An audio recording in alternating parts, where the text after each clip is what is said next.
welcome to the Feast webinar on marketing and developing your storytelling business. And I hope you can see that screen there. We have Aparna in Bangalore and Ariyo somewhere out getting coffee in Bogor.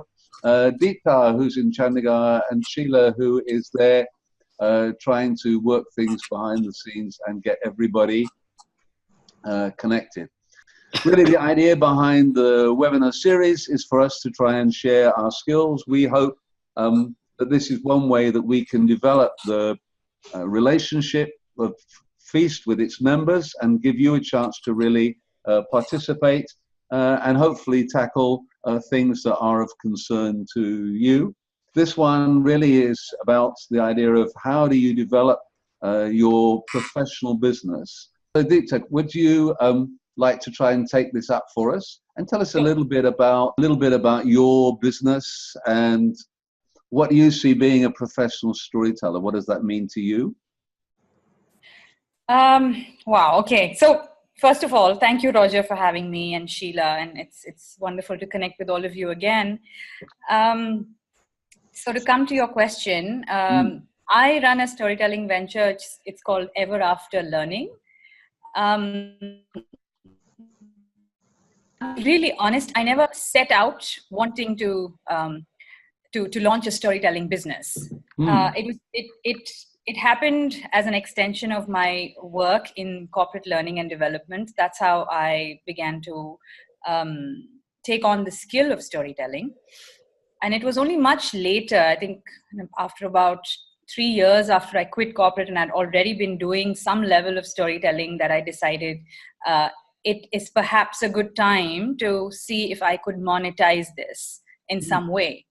So even then, I think storytelling business is really is a big word, you know, when you're starting out, because really you're just you're a one-person show or two at the most.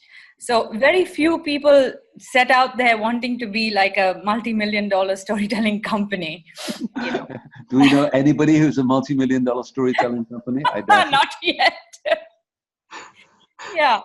So I'd say, I think to me, really professional storytelling or running a storytelling business is to be able to put a certain amount of a financial value really to the professional storytelling services that you render. Now, it could be to a corporate organization, it could be to a school or any educational institution. So essentially you go in as a professional, a specialist with certain skills, and you get paid to do that. So that really to me is a storytelling business at its most basic level. And then, of course, once you're in it, and then you've had enough skin in the game, and you've been in it for about, let's say, 5-6 years, then you begin to see what the spaces are, and then you really can think about becoming that multi-million-dollar business, if at all. Okay, so you're on your way towards being a multi-million-dollar concern. So it's a shame that always hope, Roger. I was going to say, what a shame that Aparna isn't here. Otherwise, she could bear that in mind when she's looking for some fundraising. So, Ariyo, you have managed to return, which is very good. So what does it mean to be a professional storyteller? Perhaps tell us a little bit about the business aspect of your work. Okay, well, first I start my storytelling journey in Indonesia with the social work. Begin in the hospitals, telling for children with cancers and non-infectious disease. And then that's from college, around 1999. Then around 2004, I decided to make it bigger, not just me, but trying to get more people to do the same. So it's still on the social level. So I'm opening free classes on library and for the group of social workers and community. But then it became bigger and bigger. And then I decided on 2013 to start a community still on the level of social work, but this community, we have a name and also our community brand, and we have more people than me to become the member of this community. And then with this brand and also with my personal name, they call it also my personal brand.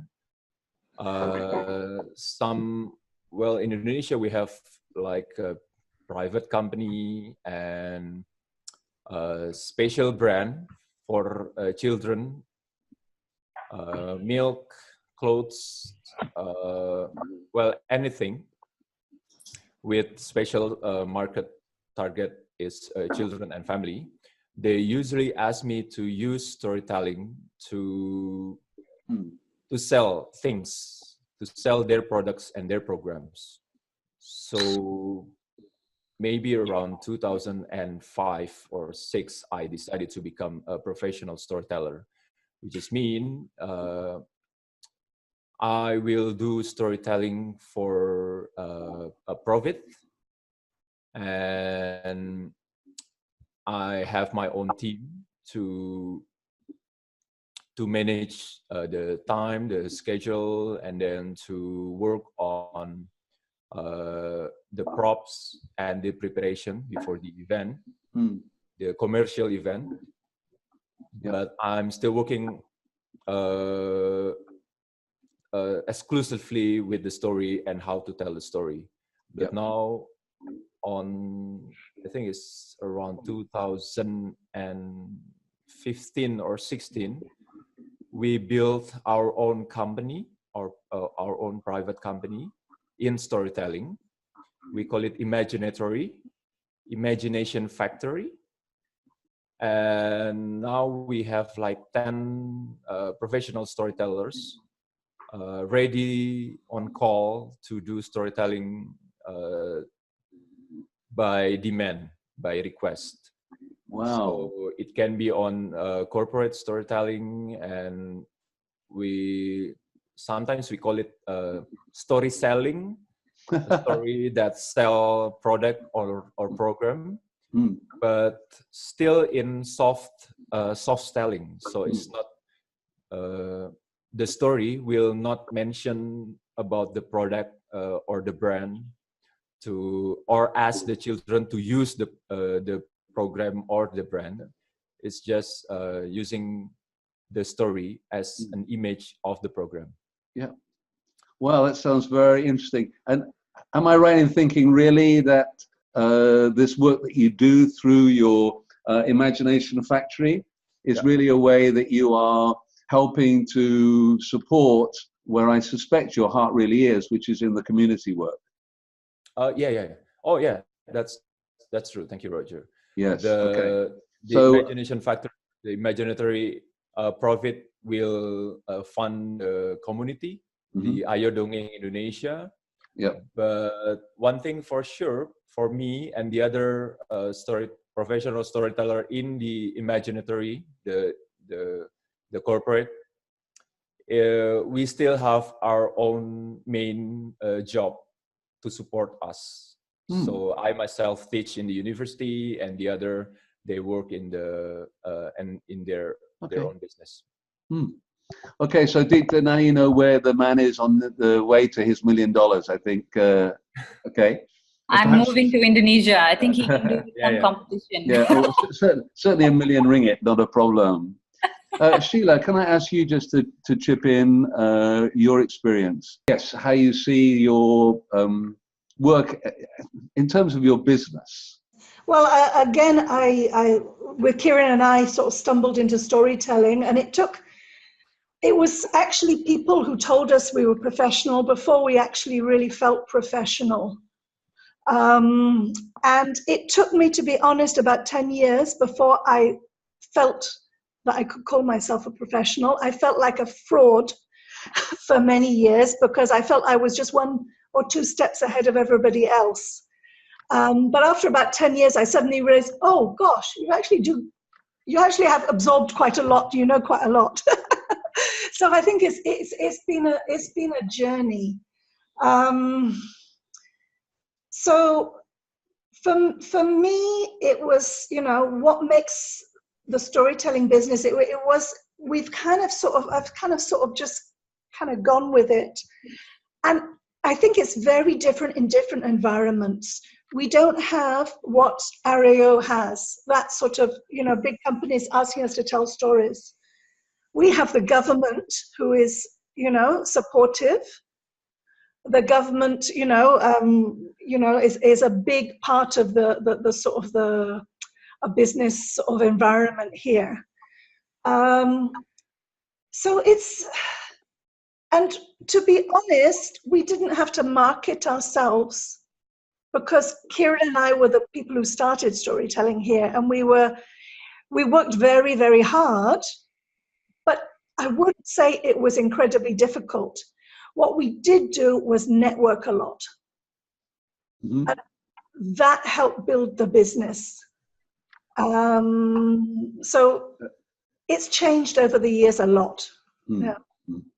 Okay, I mean, that's probably not the thing that we want to hear when you say that you didn't market yourself, because people are going to say, why on earth is she on this program? Yeah, no, but I am.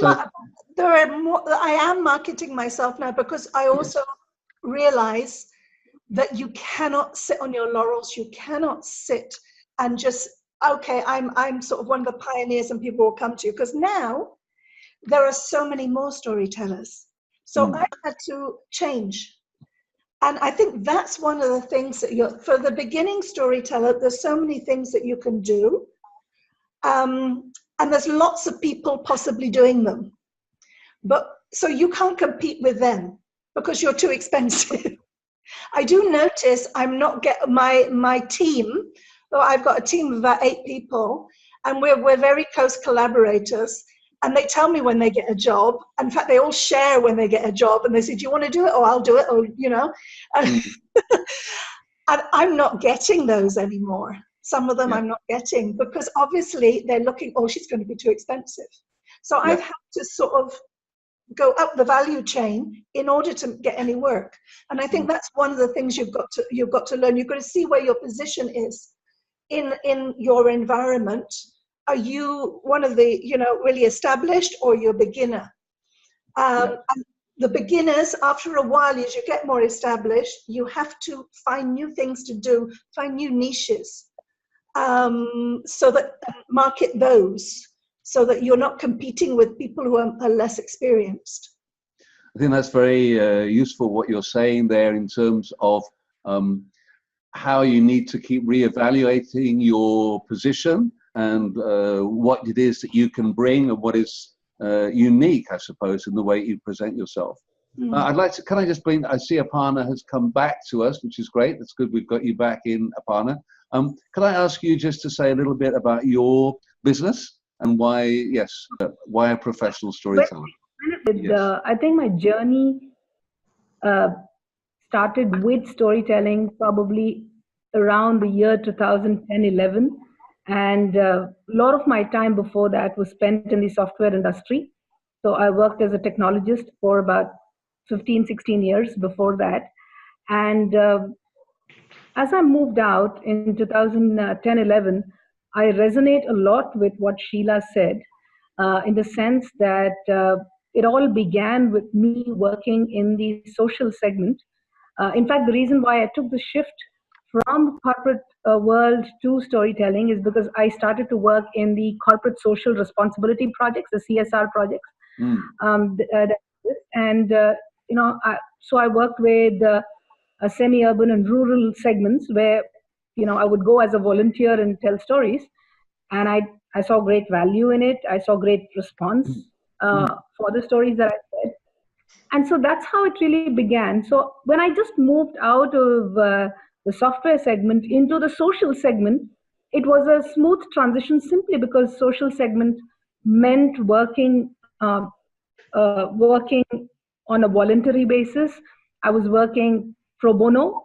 So in some ways, I think that transition where I was willing to give it all helped me train and use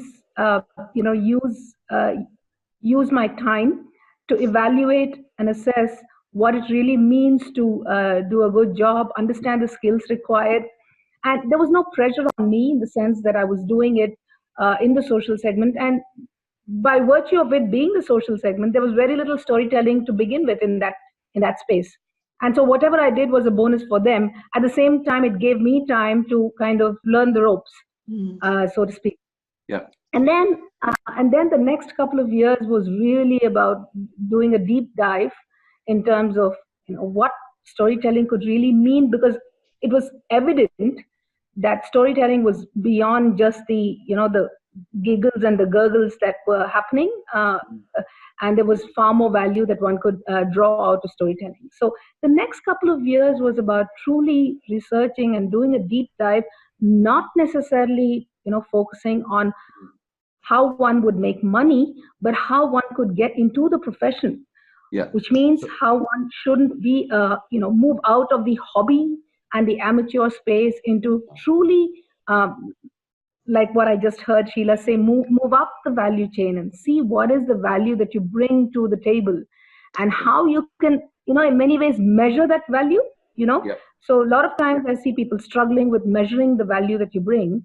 Yes. So I think that is something that truly elevates one, when you're able to measure and use metrics to understand your success in the field.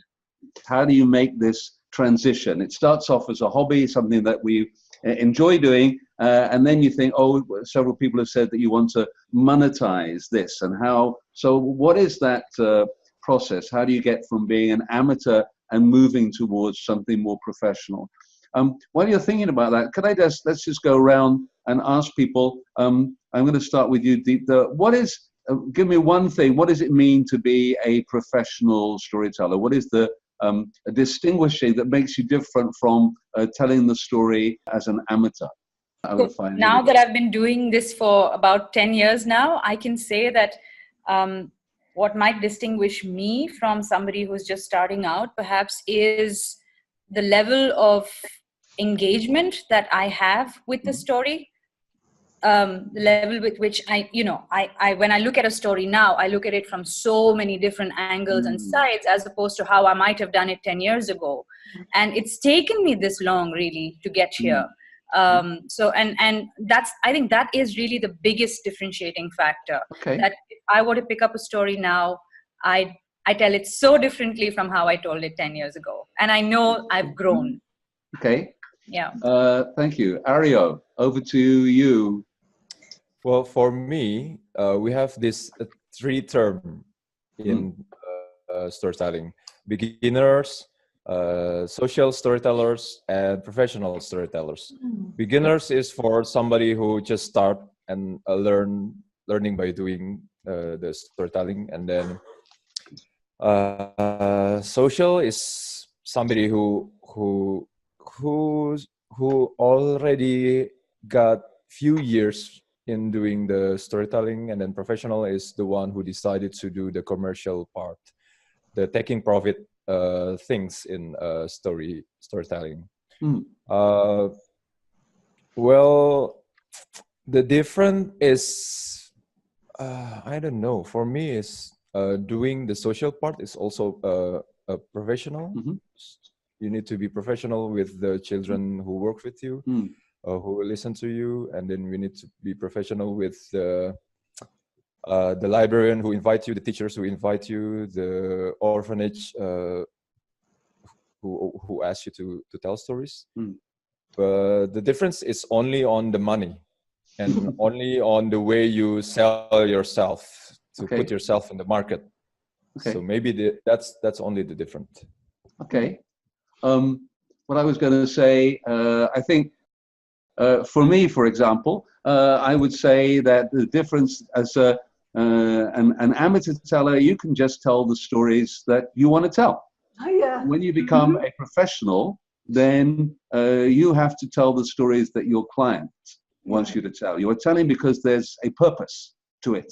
There's a reason why they're bringing you in, and they tell you when they want you there, and they tell you how long they want you to perform for or train for. So you know, there are these very definite constraints that you have to work within. And as a professional, it means being able to, one, either have that kind of repertoire that you are able to cater to these different kinds of demands, or that you know where you might find stories that would be appropriate, and to be able to tell stories that possibly you don't actually connect with. This is not a story that I would necessarily, if I was given a choice, that I would choose to tell, but for this particular occasion, this is what the client needs, and so that's the story that I'm going to tell. Sheila, how about if I come across to you? What thoughts about, yes, being a professional? I'm conflicted about this whole professional, because I know some amateur tellers who are possibly more professional than some professional tellers. You know, there's a whole, and also because I do feel that often the professional tellers, we are privileged, because I know I couldn't have been a professional teller if my husband hadn't been earning a living and allowed me to experiment and learn. I know some people who are only doing it part-time. They're professional, but they're only doing it part-time because there is not enough work for them to go full-time. So it is, I'm lucky because I came in the start. And you also, so we're kind of established. I think I very much agree with Deeptha that it's the depth that you bring to the stories. It changes over time.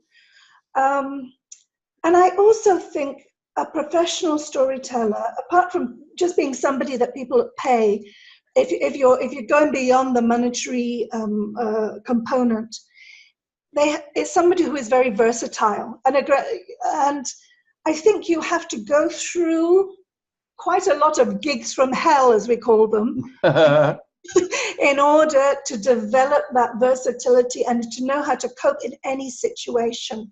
Not to say that there wouldn't be a situation that would floor me, but there's much less that will floor me now after 20 years than it would after about 3-4 years. You know? Sure.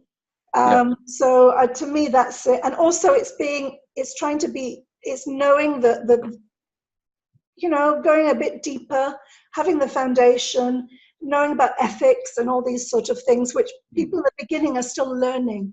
Sure. Thank you for that, Sheila. I noted down 3 points I think is really important for calling oneself professional, also being successful as a professional storyteller. And one is really connecting deeply with your craft and constantly, you know, pushing the envelope in terms of how much you deliver, you know, upskilling oneself constantly. So that's about the craft. And 2 is, I completely agree with you, Roger, in terms of if you're a professional, not only do you improve your craft, you also have to understand deeply your audience's needs, you know, and understand what the objectives are. So really working with your audience is required and expected of a professional versus a hobbyist who might just, you know, be great at your craft and do what you like and just come back, and nobody is going to, you know, really hold you against it. And 3rd point is working with a plan. So I think there needs to be professionalism more than just being a professional storyteller. So apart from the craft, one needs to bring in a plan, you know, how you present yourself, you know, the other professional aspects in terms of time management, in terms of making a connect with your audience, in terms of networking and so on and so forth. That's the professionalism of being a storyteller. And I think that is very important as well, if you were to market yourself and make money out of it. And thank you very much for saying that. It's a question of how you present yourself. So I think that's a really good transition line. So let's think about that from perhaps the point of view. I'm sure we've got some people who are listening to this, or who will hopefully later they'll want to download this webinar, who are in that place where they've been telling for a while and they're now thinking, yes, I would like to move on to the next level. I feel I'm ready. So how do we go about presenting ourselves, marketing ourselves? So Deeptha, why don't I throw this across to you to get the ball rolling? first thing, I think, I mean, I can only speak from my experience, Roger. Mm-hmm. So what's worked for me really is, in my initial years, was to just do whatever work that came my way, you know. Mm-hmm. If it was an opportunity that I realized that I could go in and you know, do storytelling, and I would just do it. It Mm-hmm. wasn't about so much as being seen, as much as me getting experience out of that engagement. So I would look at it as a chance to just get better at my own craft. So initially, that's what worked for me. So Did that mean getting out of your own comfort zone? absolutely. And because you do that, then people notice you, and then they begin to reach out to you, because that's what it is. And Sheila spoke about networking earlier. I think that's very critical. One thing is about putting your work out there, and having the confidence to just take on anything that comes your way, really. So that's really what's worked for me. Social media came much later, much later, and even now I'm quite you know, cautious of putting my work out there, because it's a tool that's available to anybody and everybody. So we were talking about amateurs versus professionals. So the platform's available for all of us, right? Yep. So how does the audience then differentiate between who is an amateur storyteller and a professional storyteller? Is in the experience of storytelling. So no matter what you do, you've got to be out there. It's your connection with the audience that is going to create that impact, and that's what's going to generate more word of mouth for you and more referrals for you. So I think for me, really, that's the only thing that's worked. Social media, yes, is good to have, but is I wouldn't think that defines your existence as a storyteller. And frankly, I don't think there's a need to be seen so much, and there's no need to put yourself in the social media space so much. The real work is in doing the gigs that come to you. Ah, lovely. Ariyo, for you? Yes. 2 tips. Okay, 2 tips. One is the conventional, 2 is the modern way.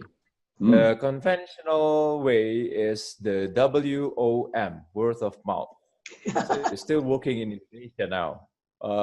Doing the social work and doing the professional work, doing in commercial gigs or any kind of storytelling sessions. If you do it good, if you do it professionally, people will notice about you, and then people trying to identify you and trying to get to know you, and they will come to you and they will talk to you, and they will like you. First, they will like you as a storyteller, and then they will like you as a storyteller. They will like your story first, and then they will like you as a person. So it will be good as the word of mouth. It will spread. So if somebody need a storyteller, or somebody need, well, we need something to do with this in school, so can we have storytellers? Somebody will remember about you if it's good enough for them. So that's the first tips. And the second one, because it's it's the world of social media. So we need to put ourselves to use the social media to market ourselves, but still in a soft way to brand ourselves. So it's branding. You need to put the branding, but not to sell that you're a storyteller and this is my number and this is my email. Please call me if you need a storyteller to tell stories in birthday party or else. Yeah. So for me, which is work in Indonesia, is just put the picture about you telling stories or doing workshops or doing sharing session in anywhere, and then tell them the story about that. And that's that's simply also the best marketing way in social media. And Facebook, Twitter, Instagram, they have different segment of people who read it So it's you to decide whether you're going to use Facebook or Instagram or Twitter, and it's going to be different. So it's some different else to talk about. But that's the best 2 tips from me. Thank you very much. Sorry for jumping in Roger, there. may I just add one small thing before? You certainly can, yes. And I think Aparna might. So I think for me, really, moving from a big city like Bangalore to a smaller city like Chandigarh has played a huge role as well in the way I market myself.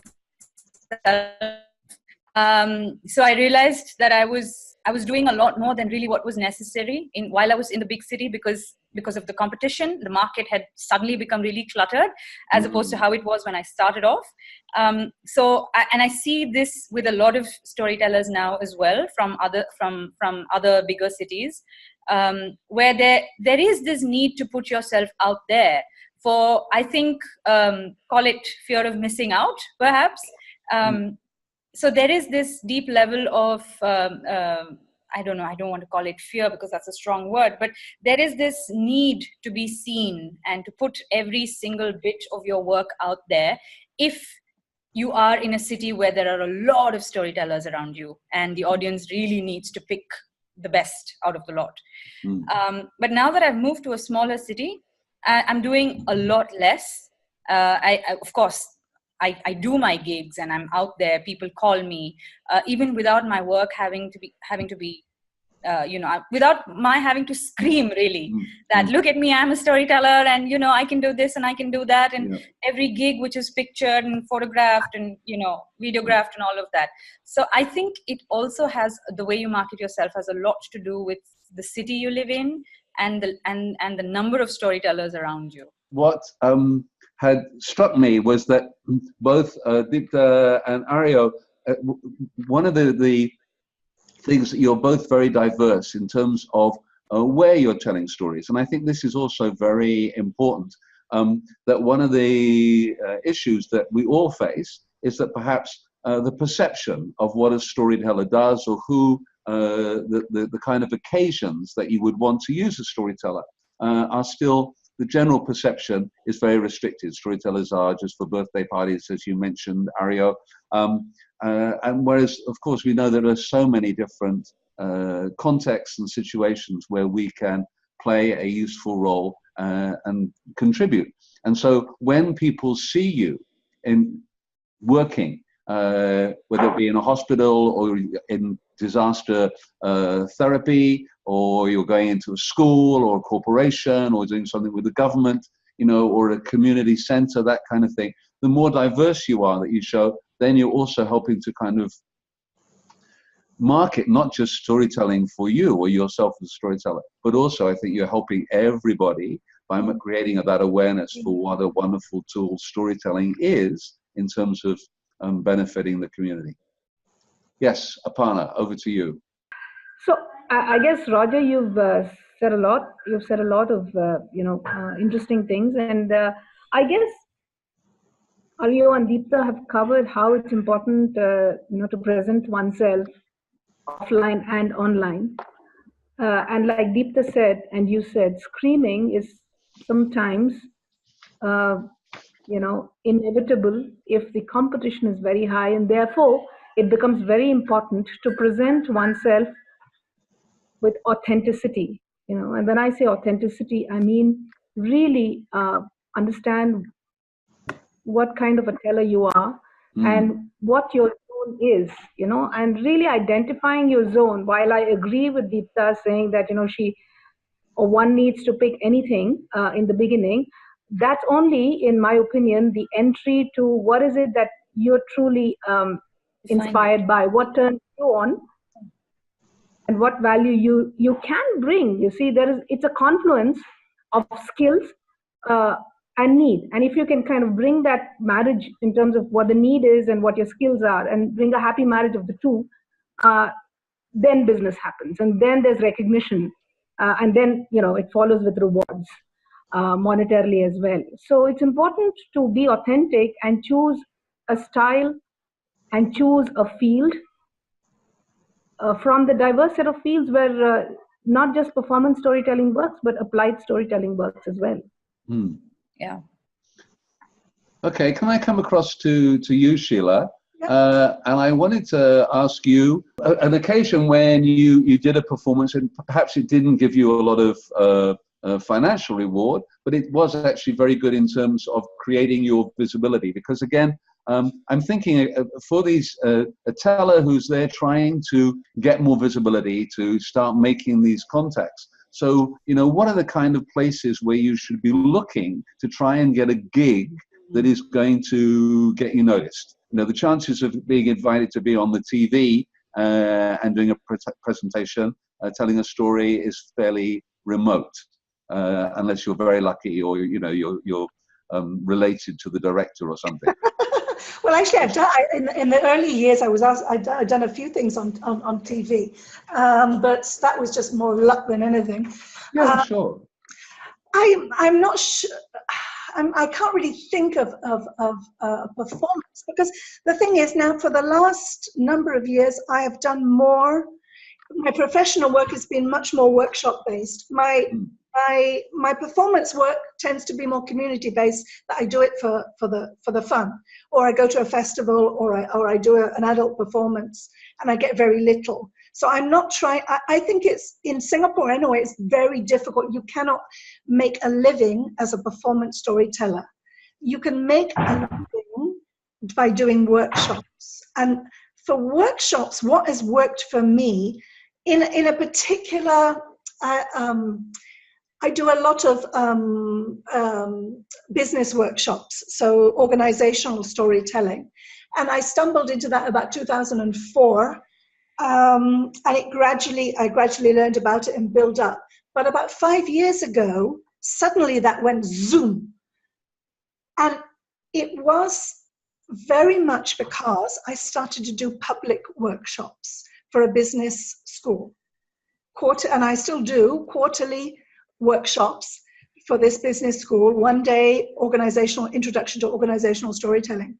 And this particular business school has got the most amazing database for their emails. So I get people from all the government departments saying, "Oh, I saw your advert for your course." All my friends who work in the government, law firms. I've had family office people. I've had, CEOs. I've had all sorts of people who've come to that course, and I've got a lot of work from that course. My best work, which actually didn't work out, was a contract with General Electric. And General Electric is one of the top 4 companies in the world, is the biggest. And I was quite thrilled because one of the guys came to the workshop and he wanted me to fly me around Asian cities, doing it for their corporate clients. In the end, after I went through a huge long vetting process of about 30 pages of contracts that I do, in the end I couldn't do it because my sister was dying at the time. So I had to beg off. And so they found somebody else. But that, and there's been many, many more. In fact, I've just got one last week that came from that. Also, speaking at conferences has helped me a lot. Doing my courses for the Early Childhood Development Authority, where I've got early childhood teachers coming in. I've had a lot of the teachers going back and telling their principals, "Oh, she's really good, we've got to get her." In fact, I have got one that wants me to do a course. It just called me, last Friday. So it's that where you are meeting people, and that public course where lots of different people come really does help. Even from my, sort of introduction to storytelling course where I advertise it myself, sometimes that has brought on other, clients as well. Sure. So that's one of the things.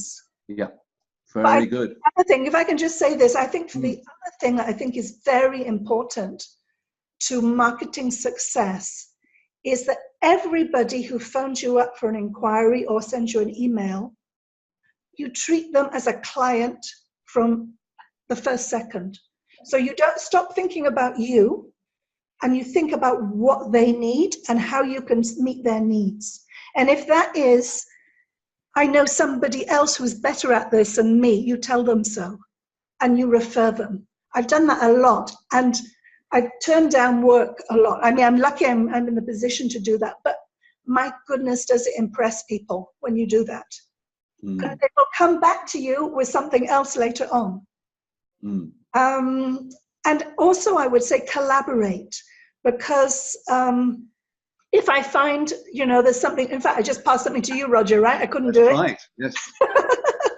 I have a whole group of people who I know that are good storytellers, good workshop leaders. And if I can't do something, I'll pass it to them. And they will also pass it back to me if they can't do it. Because I don't know what it's like in different countries, but there are certain times a year where it gets very busy and your dates get booked up and you can't be in two places at one time. So that Unless you're Anamika, she seemed to do that earlier. And I think that's something that is, which when we were talking about setting up Feast, trying to create a climate in which we were more supportive of each other is something that is very important to us. The sense that, it's a shame if somebody's looking for a storyteller and they come to you and for whatever reason you say, no, I can't do it, and that's the end of the conversation, then maybe that opportunity for storytelling for an organization that's never had a storyteller before then just dies. Whereas if you do refer it on to somebody else, then they go and they bring storytelling to that organization, and a whole new group of people become excited about the idea of storytelling, which is why I believe that, yes, although there is competition for work, that when, for example, Sheila and I run a storytelling festival here, and there is another storytelling festival also in Singapore, the Storyfest. But it's good because if they do well, then it means they attract lots of people, will go and see that, will enjoy those shows. And when we start marketing our festival, they're going to remember, oh, we went to see another storytelling festival and we had a good time. So they're far more likely to come and support us as well. And we hope we do the same for the Storyfest.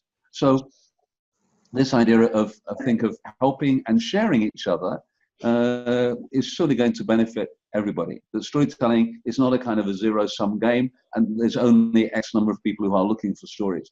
The more people who know about storytelling and the benefits of storytelling, the more they're going to come and be asking for it.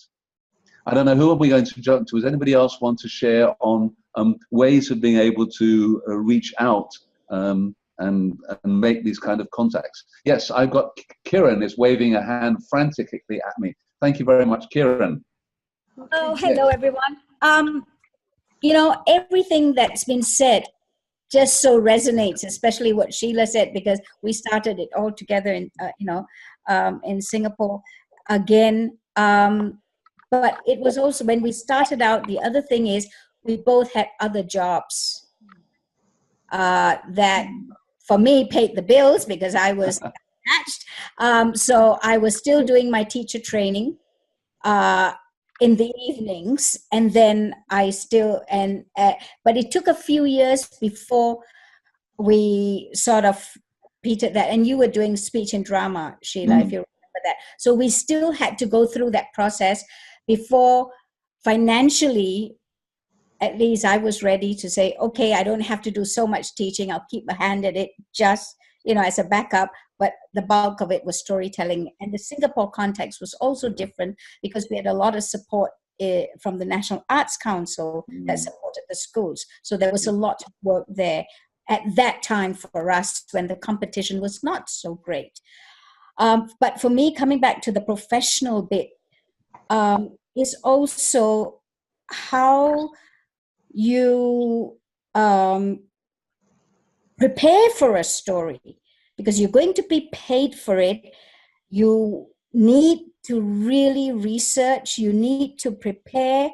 And the most recent thing I was thinking of was actually also going out of your comfort zone.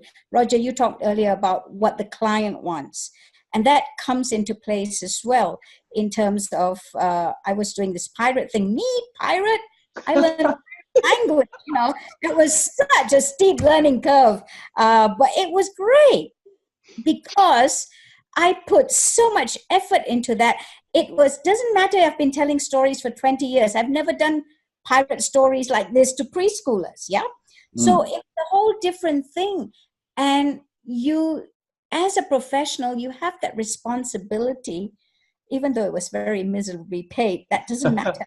You took it on, you said yes, you jolly well do the best you can. I think that's very important, whatever price it is. The other very important thing, and which just happened to me, I did a gig last year to replace a storyteller who wasn't in the country. This is in Australia. And so she passed the gig to me. Now the same people called me back this year. And then I said, but I was a replacement. You have to go back to her because she is in the country right now. And if for some reason she can't do it, then you can come back to me. You know, and I think that's very important too, because like Sheila, you know, it impresses people that you, now I may never hear from her again, but at least my conscience, my professional conscience is clear. Yeah. So I think the ethical considerations of being a professional, you just think through these things a lot deeper, at a deeper level. Yeah. Yeah. And I was also going to say there, Kieran, that, you know, when you spend all that time preparing to be the pirate, and you only get to do it once.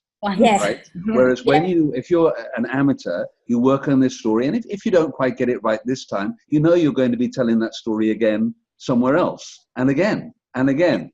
But when you're working in this kind of context, it's for a particular audience, a particular occasion, and really you only do get that one chance to tell the story.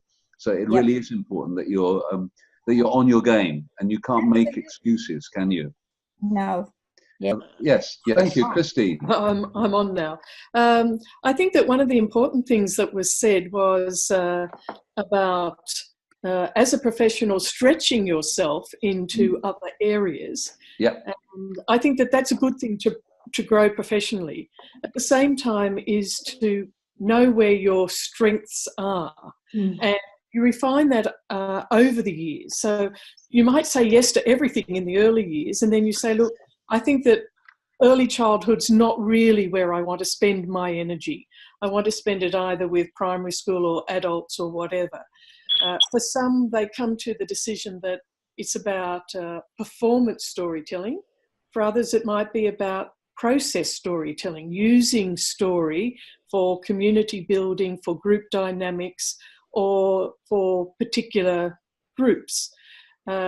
I love the fact that Sheila was saying that sense of versatility, you know, that some of us as storytellers are performers, but then we're workshop leaders, we're community development officers, we work with people in prisons or homeless, you know, people who are homeless, we work in education. So that's a rather broad clientele, you might say.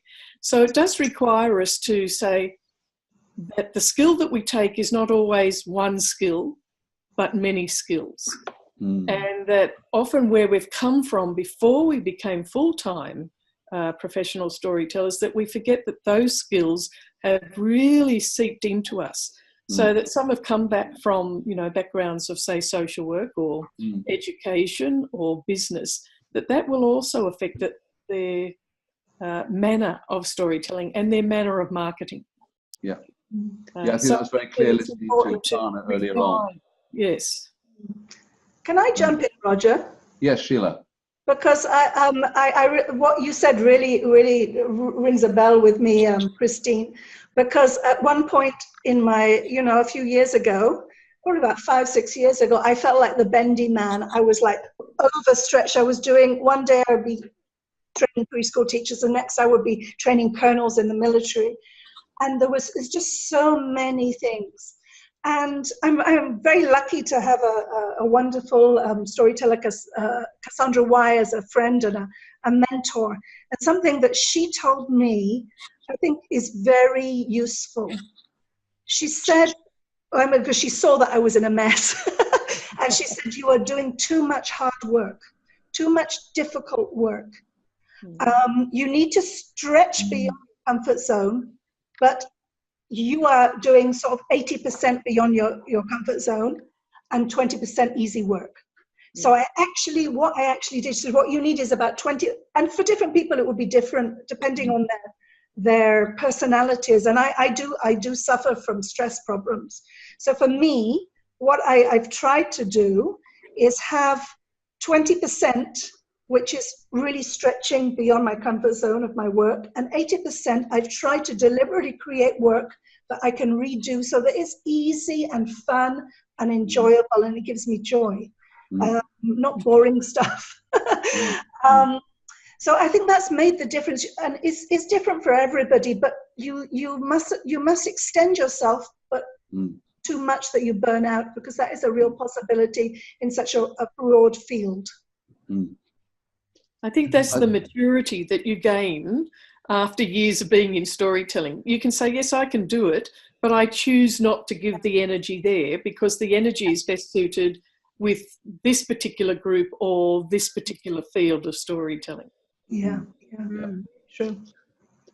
I think sorry. I'm just going to make one small comment. I think everything's been said in so many ways.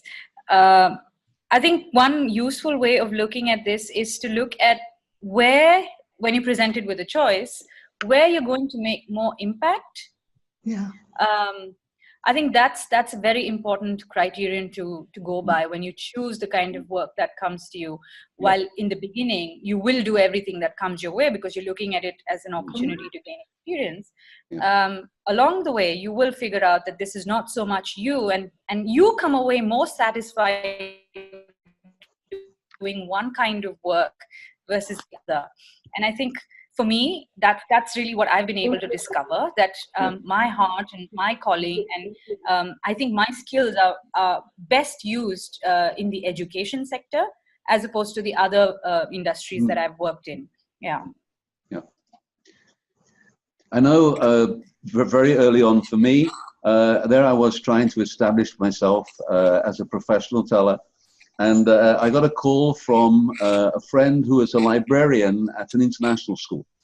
And she said, look, we're having a conference of librarians. We have an association here in Singapore of librarians attached to international schools. And I'd love you to come along and do a kind of 40-minute session just to end the day. It would be a really nice way. She said, I have no money. And my heart sank. She said, but I think it would be a really good exposure for you.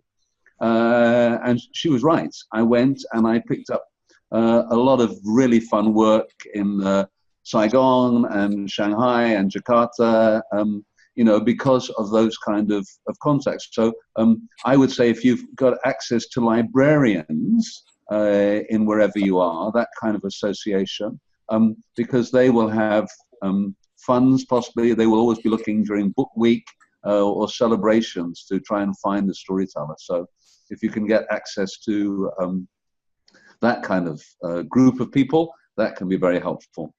I don't know if anybody has any questions that you'd like to ask us. Shubidya, hang on a minute. Oh, yes. Can you hear? Yes. Yes, we can. Good evening or good morning. Good evening, everybody. My name is Sheila Wee and I'm from Chennai. And I was born as a professional only in 2015, meaning I'm the, I think, most youngest storyteller here. But I certainly do call myself as a mature. I strongly and confidently call myself as professional. And thank you. This really knowledgeable session. Yes. By my question to Aparna and because they are from India, because the scenario in India is not the same if you have in Singapore or Australia. It seems very easy for you all. But for us, especially Chennai, and I'm sure they can relate to Bangalore and Pune and Delhi, I must say, blessed are those, because they have great opportunities. That's what I perceive from sitting from Chennai. But a question for my colleagues from India, if in case I'm not willing to do anything free especially for schools, educational institutions, they approach me and they said, oh, you know what, it's a great opportunity and you can do it. No, you think it's going to get you. And I say, no. Okay. How do I convert this into financial? How do I convince the Indian schools to pay money for our services? Okay. Yeah. Well, that's a very good question. So, very specific. Deeptha, Aparna, Deeptha, go on. Yeah, I can take that first. So Srividya, I know the Indian school system, unfortunately, doesn't yet value storytelling as part of the curriculum. Most of the time, schools are happy just doing one-off workshops for their teachers, or maybe one-off storytelling sessions for their students, especially in the primary grades, and be done with it as a once in a year exercise, right? And which is perhaps why the next time they call you, they might not, it won't be as serious, right? So it's just something that they would want to tick off for having accomplished that year in the large set of activities that they have. But I think now the situation is changing slowly, though, but it is changing. And I say that because of the present work that I'm involved in, which is as a full-time storytelling consultant to a school. Now, I think, and I've come to believe this quite strongly, is that in a school, your work has to be long-term. You cannot go in one-off and hope to make a change or hope to make the management look at storytelling as a game changer, right? You have to be in it for the long haul. And that could mean only taking on one school for a year. But you go in and you keep doing different kinds of interventions, and you look at the entire school curriculum and look at what value you can offer by being a storyteller, right? So really the job is for you to look at your role in a much larger sense, not just for you to be a workshop leader at the beginning of the school term and be done with it. Right? Because you will go in, you will deliver your workshop, and you will come back, and you will have no idea what the teachers are doing after your workshop is over. They'll be really happy with the workshop because storytelling is like that. It leaves everyone at a high. But when they go back to their routine. They go back to correcting their notebooks. They go back to their tests and completing the syllabus and blah blah blah. So they are not going to have time to do storytelling the way in which it has to be done, in the way in which you have taught them to do it, right? That needs consistent hand-holding, that needs constant feedback, monitoring. So your job really is to convince the management about how storytelling can be played out in the long term. It's a really long answer, but I hope it's answered your question. Aparna. Yeah, so I guess what Deeptha says is right. It is all about value creation, and storytelling, unless it is performance art, it is not something that's that's kind of a one-off thing. If you want to entertain, you will still entertain if it's one-off. But if it's about transformation, it is something that is long-term. But having said that, specifically to answer your question, I think a part of professionalism it involves understanding the needs of the audience, needs of your clients, and also putting forward what you have on offer, and at the same time not being, in my opinion, too uptight about making it, monetizing it in the beginning. And I can tell you from experience that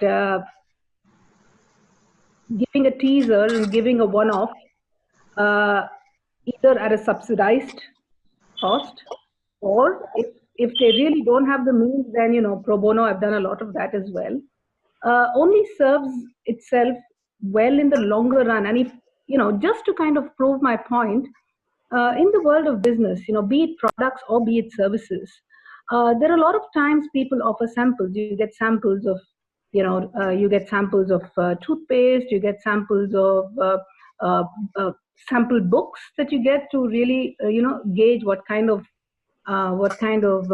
value the author brings or the product brings. But even if it were dance or music, for example, which are services, the artists do spend a lot of time doing public performances, which are not necessarily about monetizing, but which certainly help in the promotions and really creating an identity, a brand identity of you. And so using these especially in the beginning, and since you said, Srividya, that you're the youngest teller, and I must compliment you because I heard good things about you even in the feast inauguration. I believe you danced, and it was wonderful to know that you were on stage by, I think, Diane Falat, or one of them. So really heartwarming to see that. So, I think your craft will show through.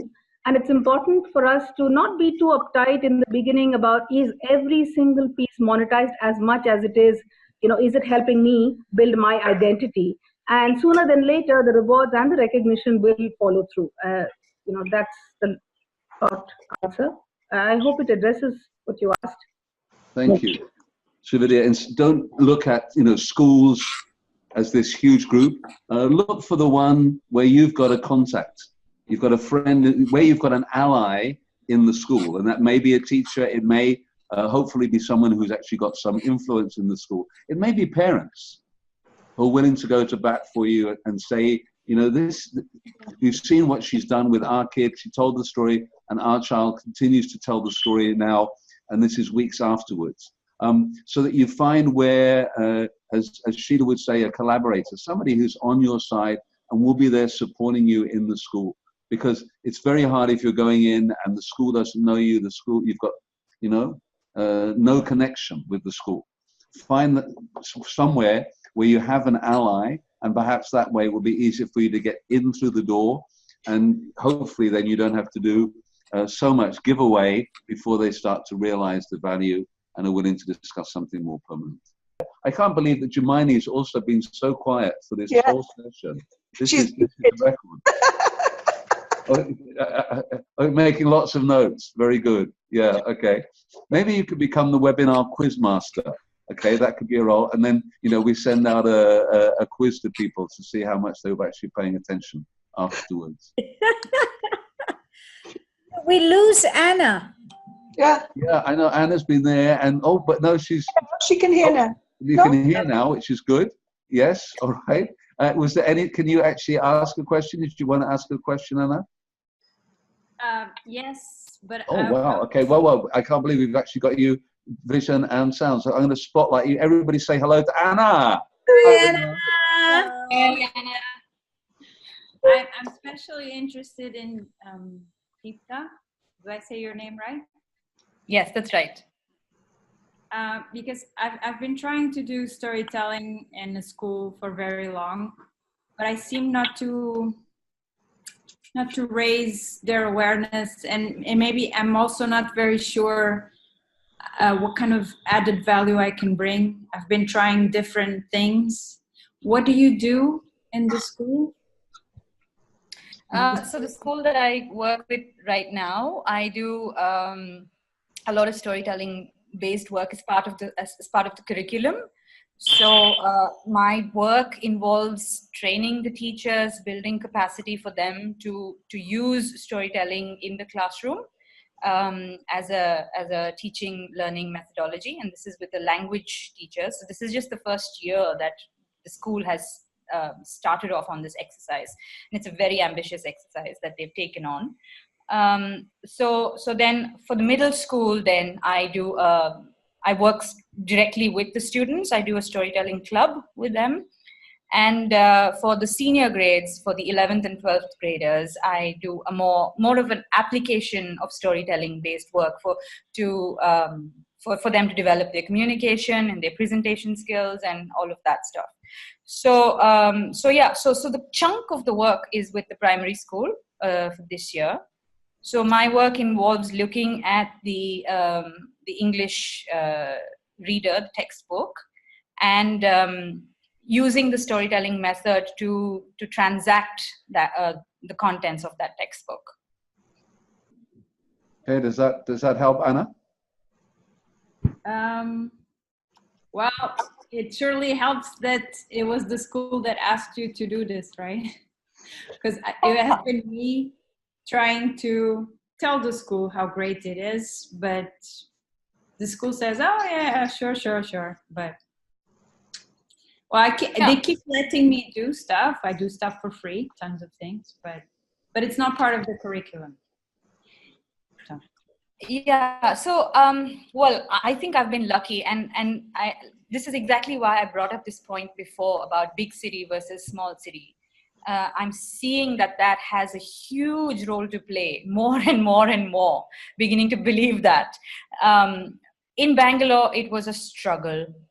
Going into the schools, doing workshops, getting them to see the larger picture was a tough ask. And so what do? So you just do what they ask you to do, and then you go in when they call you, and that's about it. But it's really the smaller cities that are now slowly opening up to the idea of wanting to do things differently, because they do not have access to enough resource people. I've been in Chandigarh 2 years, and I can say very safely that there hasn't been another professional storyteller yet. So I think that helps a whole lot.